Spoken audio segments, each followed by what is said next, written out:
Okay, so here's what we're going to do. This is what we're doing on Wednesday and Thursday.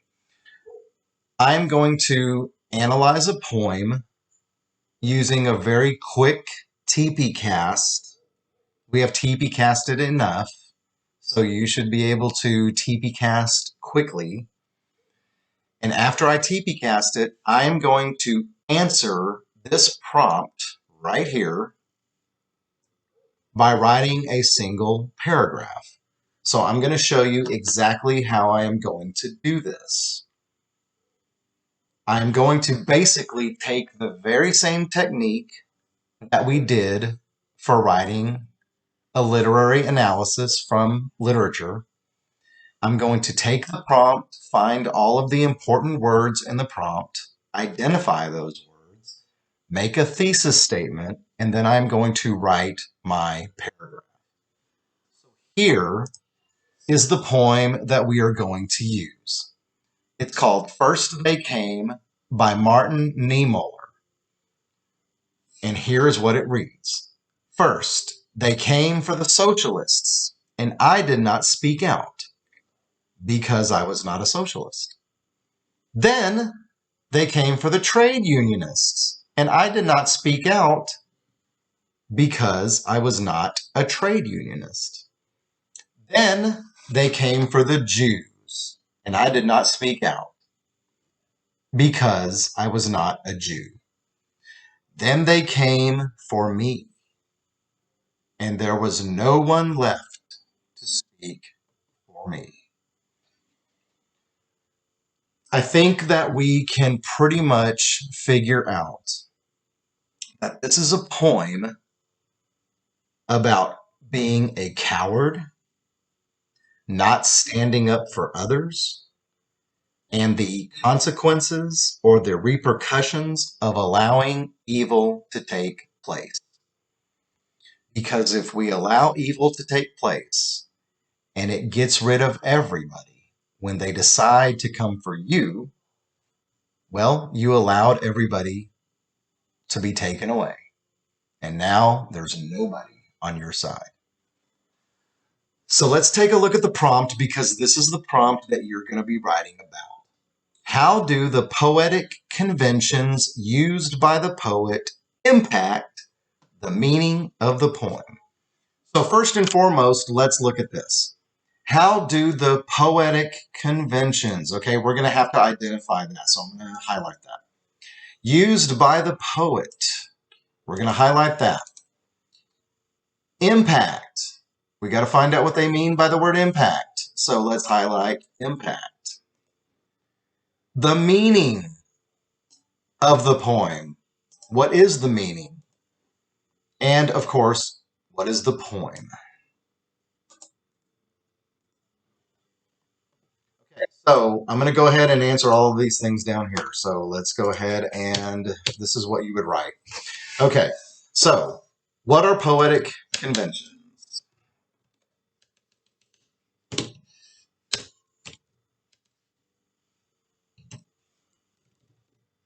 Oh my goodness, sorry. All right, poetic conventions are figurative language, literary devices, graphic images, things like similes, metaphors, personification, maybe the use of dashes, spaces, shifts, connotation, etc. If you don't know what those things are, you haven't been listening in class. Okay, the next thing. Who is the poet? It is Martin Niemöller. What does impact mean? Impact, if I look it up, it means have a strong effect.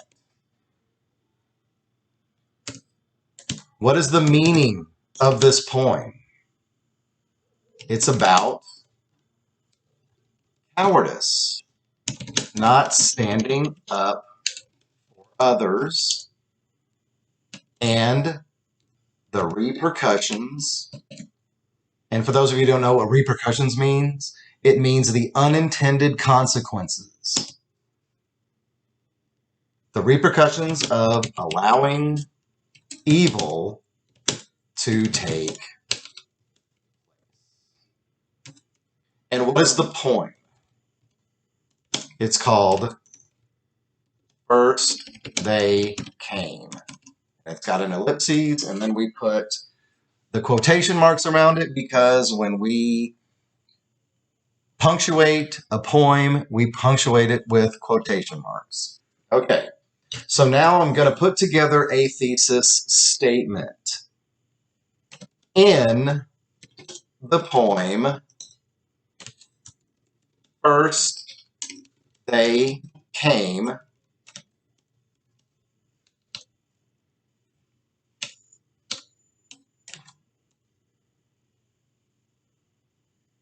Martin Niemöller uses, and then here's where we have to be specific. What poetic convention did he use? I'm going to talk about shift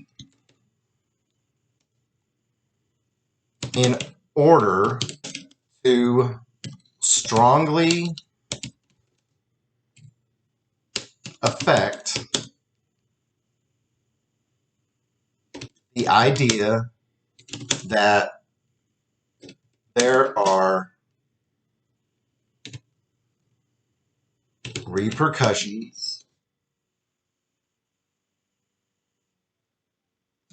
of allowing evil to take place. Okay, and let me.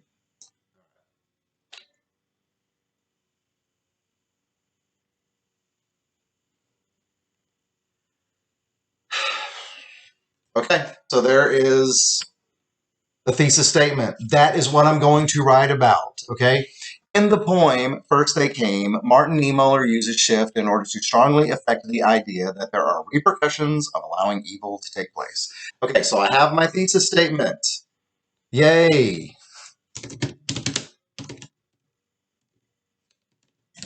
Okay. So now let's read, or excuse me, let's go ahead and write. Let's go ahead and write it. Okay, so I'm going to tab over. In the poem, First They Came,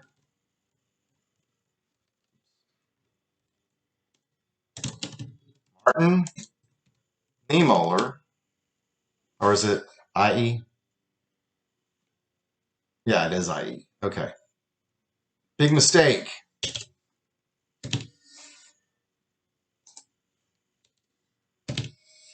Martin Niemöller uses shift in order to strongly affect the idea that there are repercussions. And I don't like the word of in there, so I'm going to change it to when people allow evil to take place. So now I have to explain that, okay? How in the world does shift, okay, and I'm going to have them dismiss that because it's bothering me. Okay, how does shift in this poem impact that? How does it show us that?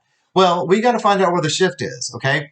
First they came for the socialists, then they came for the trade unionists, then they came for the Jews. Then they came for me, okay? So here is where the shift is. Why is that a shift? Because these are not me. This is me. This is where it gets personal. Here, it wasn't personal. They were coming for other people. But here, it becomes personal because now they're coming for me. And there was no one left to speak for me. So I'm going to say in line 1, 2, 3, 4, 5, 6, 7. So in line 7, that is where the shift takes place. There is a shift in what? There's a shift in the poem, or there's a shift in the tone. Why don't I say tone?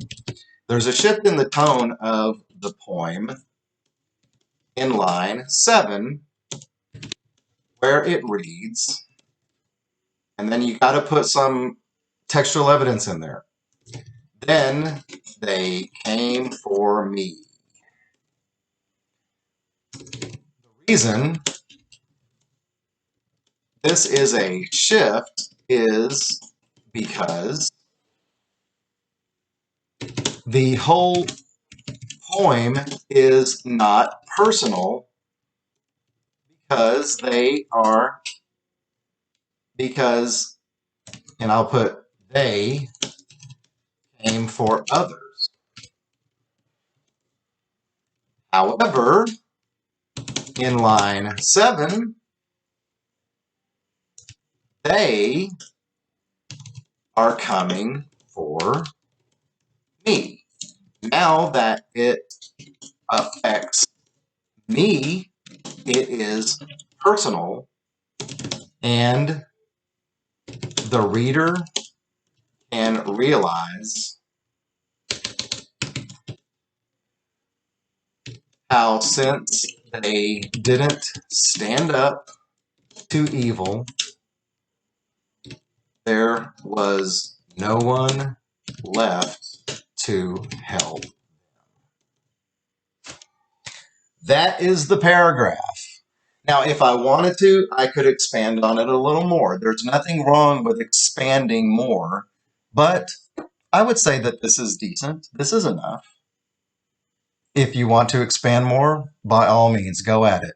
I will always appreciate people giving more than people giving less.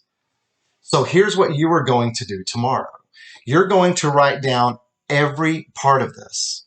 Then I'm going to give you this poem by John Updike, which we've gone over in class. And I am going to give you this poem by Shel Silverstein that we have gone over in class. And you are going to write the exact same prompt. And you are going to write a paragraph, just like I did. But you're going to choose Masks by Shel Silverstein or January by John Updike. You decide, you put it together. If you haven't been paying attention in class, then that is your fault.